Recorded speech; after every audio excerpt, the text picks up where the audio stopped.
This is their lake. So many families here making a living.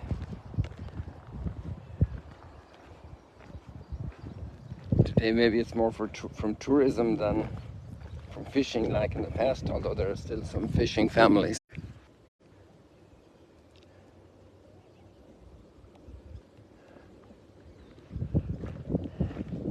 Thinking a bit about families this morning, just came together, a bunch of families. Say goodbye to the moon up there.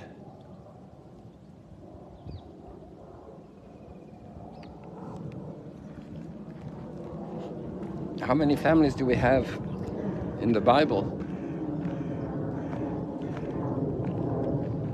And if we narrow it down to the New Testament, maybe we don't often think about it as families, but there are actually quite a few. And right here at the Sea of Galilee also. And we have the story of a moment in family life this morning. So I remember Martha, Mary, and Lazarus. And then we have Peter and Andrew. And they're the sons of Zebedee. And Peter is married, so his wife is in the picture even though her name isn't mentioned. And his mother-in-law is mentioned. So another family constellation. So you have Martha, Mary, and Lazarus. And Lazarus kind of quiet. And Martha and Mary are the centers of attention. Often can happen with girls and their brother. And then we have Peter and Andrew, brothers. And Andrew is the quieter one, but he's also very deep searcher, and he's the one who brought Peter to Jesus. So the quieter one can also be responsible for serious moves in the life of other family members. And the mother-in-law, this is an important moment.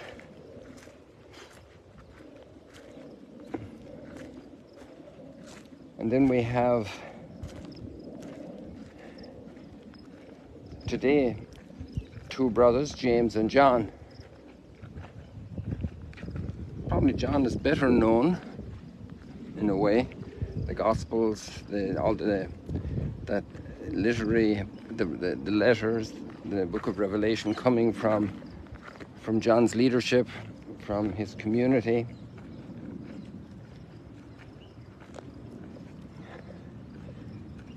And then they're the sons of Zebedee. But we don't see Zebedee in action too much. We do know that he must have been a pretty shrewd guy, because they basically had a little company, and so they have guys working for them. Because when John and James leave to follow Jesus, they leave their family, and those were working with their family in the boats. So Zebedee must have been a good organizer, a leader, shrewd businessman. Because it's not easy, even a small business, to keep it going. You have to pay salaries. Everybody has to get a fair, a just shake, a just amount. And there are probably sometimes hard times, taxes, all the rest of it. And then we have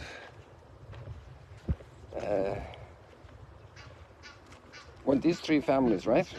Peter and Andrew, James and John, and we have Martha, Mary, and Lazarus. Those are the three families I came up with. You have the wedding feast of Cana, but we don't have names. The family in Nazareth, Joseph, Mary, and Jesus.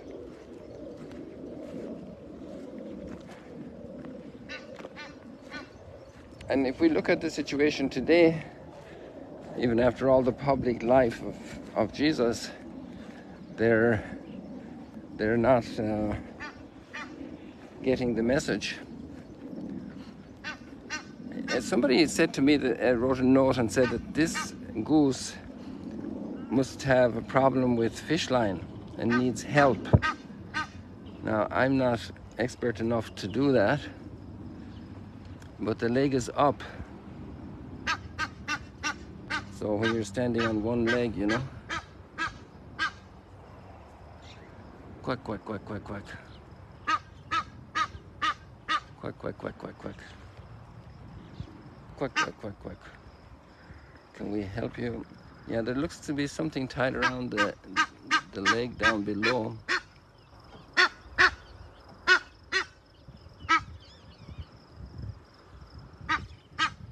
I wonder who can help this goose. There's actually some thread also on the other one I see now. I'll talk to some people that are with us. Maybe they can help. If you hang out here, lady, we can try to help you out, hopefully.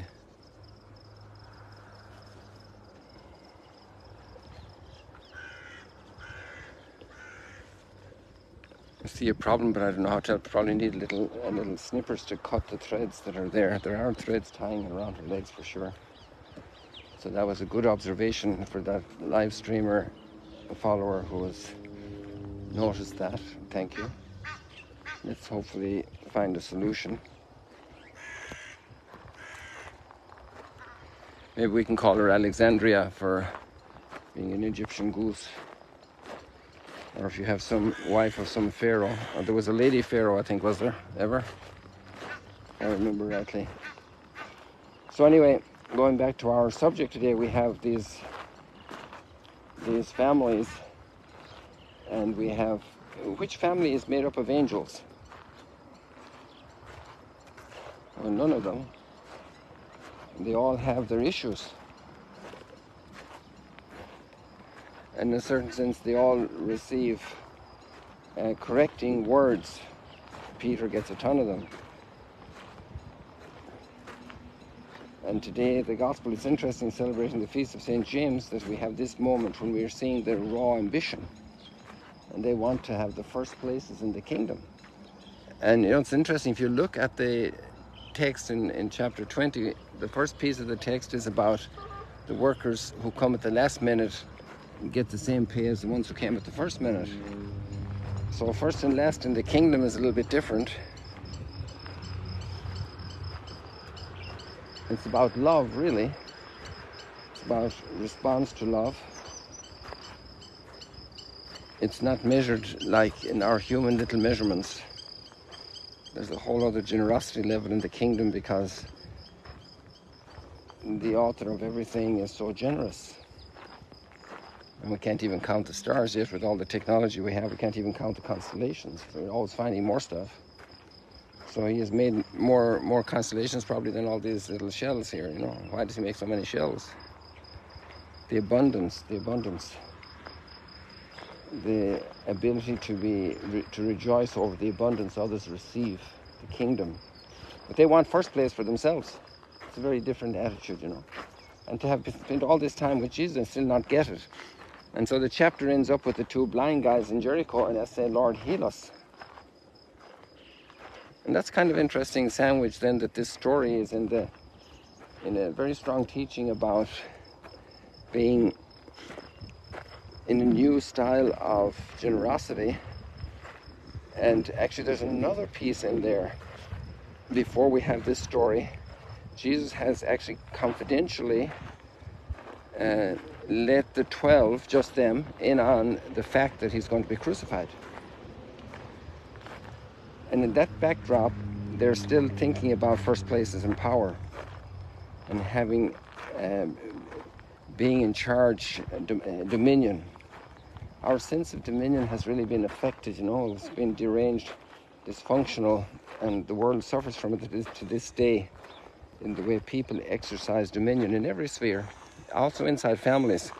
Sometimes we complain about politicians and church leaders misusing dominion, which is absolutely horrendous and tremendous consequences.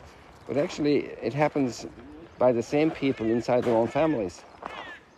And I think maybe we need those two guys in Jericho to help us, because maybe we don't even see it. We don't even see the amount of dysfunctionality in the way we exercise dominion.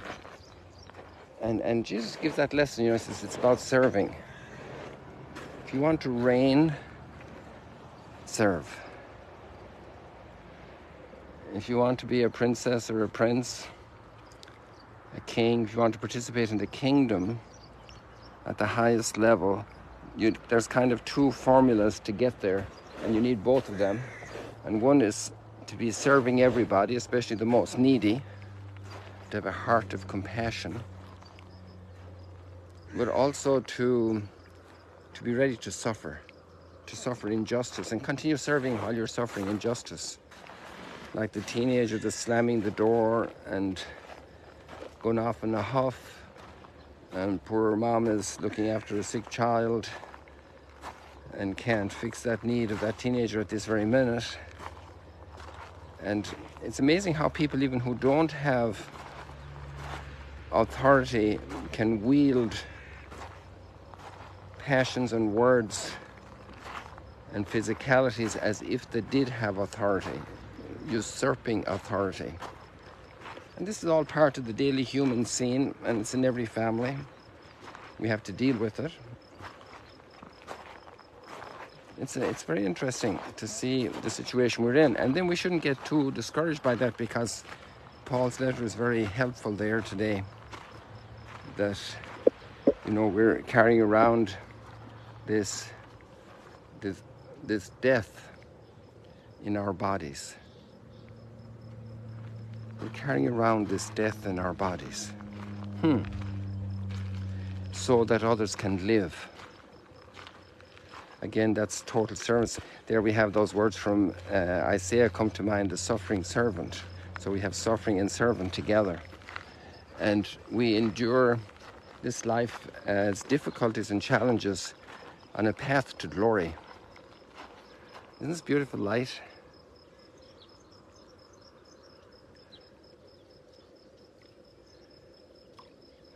Imagine this is just the smallest, tiniest, littlest, insignificantest shadow of what glory will be. And so Paul says we carry a treasure in earthen vessels, like a ceramic pot that can so easily break, and all the ointment falls out, the expensive nard can fall out, the medicine can fall out, the whiskey can be lost. And we're so fragile because of our passions, our ambitions, our wielding usurped authority, and there's a whole treasure of holiness, because all the saints had this. And James today and John, they're two amazing saints, pillars of the church. All the issues that we have. And that's the reality of our daily life. So don't be disappointed if there's some issues in your family. Motives of shame, motives of hurt, difficulties of communication. And the best of families also that are very religiously practicing, can have big issues here. And then when we have big issues, it's just the opportunity for big virtue. Because when we are dealing with big issues, that's where we learn patience, and we learn love, we learn forgiveness, we learn to serve.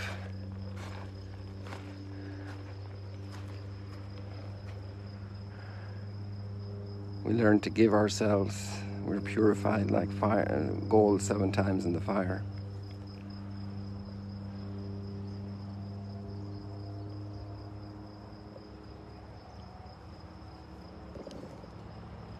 So it's a great life, people. We have great hope for glory. Like these guys that battle many a storm here. The storms of life, earning a living for their family, keeping the employees happy and working and well paid, so their families can also thrive.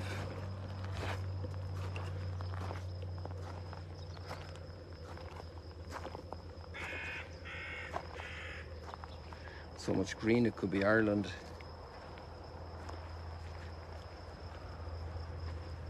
Well, let's leave it like that for today, people. God bless you. See you later, alligators.